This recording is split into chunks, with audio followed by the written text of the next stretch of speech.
ప్రార్థన చేసి మొదలు పెడదాం. ఓం గురు బ్రహ్మ గురు విష్ణు గురుదేవో మహేశ్వర గురు సాక్షాత్ పరబ్రహ్మ తస్మై శ్రీ గురువే నమః. ఓం అన్నాదో శ్రీ జగన్నాథ మద్గురు శ్రీ జగద్గురు మమాత్మ సర్వభూతాత్మ తస్మై శ్రీ గురవే నమః. ఓం అఖండ మండలాకారం వ్యాప్తం ఏన చరాచరం తత్పదం దర్శితం ఏన తస్మై శ్రీ గురవే నమః. శ్రీమతి ఏకైక గురువు ఆధ్యాత్మిక సామ్రాజ్య చక్రవర్తి శతాధిక గ్రంథకర్త హిందూ జ్ఞానధర్మ ప్రదాత సంచలనాత్మక రచయిత త్రైత సిద్ధాంత ఆదికర్త శ్రీ శ్రీ శ్రీ ఆచార్య ప్రబోధానంద యోగీశ్వరుల వారిచే రచించబడిన పరమ పవిత్ర పరిశుద్ధ ప్రథమ దైవ గ్రంథము త్రైత సిద్ధాంత భగవద్గీత. అందరికీ జ్ఞానం చక్కగా అర్థం కావాలని గురుదేవుని ప్రార్థించుకుంటూ మొదలు పెట్టుకుందాము. మనం సాంఖ్యయోగం అనే అధ్యాయంలో పోయిన వారం 68వ శ్లోకం వరకు చెప్పుకున్నాము. ఈరోజు బ్రహ్మయోగం గురించి ఇంకా కొనసాగింపుగా 69వ శ్లోకంలో ఏం చెప్తుండో చూద్దాము. యా నిశా సర్వభూతానాం తస్యాం జాగర్తి సంయమి యస్యాం జాగృతి భూతాని సా నిశా పశ్యతో మునేహే. ఇది బ్రహ్మయోగము మరియు ప్రకృతికి సంబంధించిన శ్లోకంగా తెలియజేస్తూ ఉన్నారు. సర్వజీవరాశులకు రాత్రిలాగా నిద్రించు అజాగ్రత్త ఎందుగలదో అందే బ్రహ్మయోగి జాగ్రత్త కలిగి ఉండును. ఏదైతే బ్రహ్మయోగికి రాత్రిలాగే స్తంభించి ఉన్నదో అందే సర్వజీవరాశులు జాగ్రత్తగా ఉన్నవి అని మనకి ఇక్కడ తెలియజేస్తూ ఉన్నాడు. ఇప్పుడు మనుషులు ప్రపంచ విషయాల్లో పొద్దున్నుంచి రాత్రి నిద్రపోయేంత వరకు వారి వారి పనులలో, అంటే ఉద్యోగాల్లో కానీ వ్యాపారాల్లో కానీ ఇంకా అనేక రకాలైనటువంటి పనులలో బాగా లగ్నమైపోయి ఉంటారు.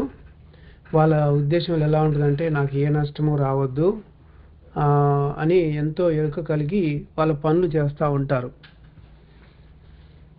అయితే వీళ్ళందరూ కూడా ప్రపంచ విషయంలోనే చాలా జాగ్రత్త కలిగి ఉన్నారు. కానీ వీళ్ళకి ఆత్మజ్ఞాన విషయం ఏమాత్రము తెలియదు. అందులో పూర్తిగా నిద్రావస్థలో ఉండిపోయారు. ఆత్మ విషయము వీళ్ళకి ఎలా ఉంటుందంటే చీకటితో నిండిపోయిన రాత్రిలాగా ఉంటుంది. వాళ్ళకి అసలు ఆత్మజ్ఞానం అంటే ఏంటో తెలియకుండా ఉన్నారన్నట్టు. అలా ఈ మామూలు ప్రజలంతా ఉన్నారు. కానీ అదే మనం ఒక బ్రహ్మయోగి విషయం కనుక తీసుకుంటే బ్రహ్మయోగి ఆత్మ విషయంలో చాలా జాగ్రత్త కలిగి ఉంటాడు. ఈ ప్రాపంచిక విషయాలు వీటన్నిటిలో అజాగ్రత్త కలిగి ఉంటాడు. అంటే అతనికి ఎరుక ఏమాత్రం ఉండదు. ఈ ఆత్మ విషయాలు మాత్రం బాగా పూర్తి ఎరుక కలిగి ఆత్మజ్ఞానం గ్రహించడంలో చాలా జాగ్రత్త కలిగి ఉంటాడు. కాబట్టి ప్రపంచ విషయంలో ఈ అజ్ఞానులు శ్రద్ధ కలిగి జాగ్రత్తగా ఉన్నారు కదా, అందులో బ్రహ్మయోగులు అజాగ్రత్త కలిగి ఉన్నారు. అలాగే ఇంకా ఈ శ్లోకంలో మనం కనుక చూసినట్లయితే ఏమంటున్నారు, పూర్తిగా మనం సారాంశం చూస్తే అజ్ఞానులకు చీకటిగా ఉన్నదేమో జ్ఞానులకు పగలు, అజ్ఞానులకు పగలుగా ఉన్నదేమో జ్ఞానులకు చీకటి అని తెలియజేశారు. అది మనం గ్రహించాల్సింది. ఇక తర్వాత 70వ శ్లోకం చూద్దాము. అది బ్రహ్మయోగం గురించి తెలియజేస్తున్నారు. అపూర్వమానమచల ప్రతిష్టం సముద్రమాపహ ప్రవిశంతి యద్వత్ తద్వత్ కామాయం ప్రవిశంతి సర్వే సశాంతిమాప్నోతి న కామకామీ. నిండి నిబిడీకృతముగా ఉన్న సముద్రమునందు నదుల నీరు ఎంత చేరుచున్నప్పటికీ పొంగిపోనట్లు బ్రహ్మయోగ నిష్ఠయందున్న వానికి ఎన్ని కోరికలున్నా కూడా వాటి ప్రభావం ఏమీ అతని మీద ఉండదు. బ్రహ్మయోగి కాక కోరికలు కోరేవాడికి ఎప్పటికీ ఆత్మదర్శనం దొరకదు, శాంతి ఉండదు అని ఇక్కడ తెలియజేస్తున్నారు. ఇప్పుడు మనం సముద్రాన్ని కనుక చూసినట్లయితే అది దాని యొక్క విస్తీర్ణము ఎంత ఉంటుందో అంతే విస్తీర్ణం ఏమాత్రం అది పెరగటం కానీ తరగటం కానీ లేకుండా స్థిరంగా అలాగే ఉంటుంది. ఎన్ని నదుల నీరు సముద్రంలోకి వచ్చేసినా కానీ అసలు పొరలదు. అట్లానే బ్రహ్మయోగి సముద్రం లాంటి వాడు అన్నట్టు.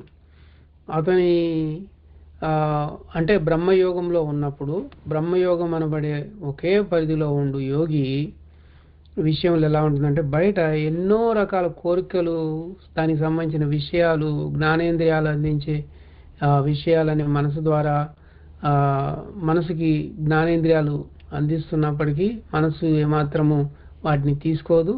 కాబట్టి ఎన్ని విషయాలు వచ్చినప్పటికీ కూడా బ్రహ్మయోగి అస్సలు చెలించడు. ఎందుకంటే మనస్సు అనేది అక్కడ బయట విషయాలు గ్రహించకుండా ఉంది. వాని మనసు ఆత్మ మీదనే లగ్నమైంది కాబట్టి ఈ విషయాలు, బయట విషయాల తాకిడి అనేది వాడిని ఏమీ చేయలేదు. అట్లు కాక విషయ తాకిడికి మనసు కనుక చెలించిపోతే ఏమవుతుంది? వానిలో గుణములలో మొదటిదైనటువంటి కామము అంటే ఆశ అనే గుణము ఏం చేస్తుందంటే వానికి యోగ భ్రష్టతను కలిగిస్తుంది. కోరికలు ఉన్నవాడు గుణాలు పనిచేస్తుంటే వాడికి ఆత్మదర్శనము ఉండదు, రాదు. కాబట్టి బ్రహ్మయోగి ఎలా ఉండాలి అనే విషయాన్ని ఇంకా మనకి 71వ శ్లోకంలో తెలియజేస్తున్నాడు. అది వచ్చే వారము చెప్పుకుందాము. ఈరోజుకి ఇక్కడ ఆపేద్దాం, మంగళం పాడి ముగిద్దాము. ఓం మంగళము మీకు మద్గురు చంద్రమా, మంగళము మీకు మణిప్రకాశ, మంగళము చేసి మరి మృక్యద అఖిల జీవ సంఘ ఆత్మలింగ. అందరికీ ప్రబోధార్పణం. నమస్కారం.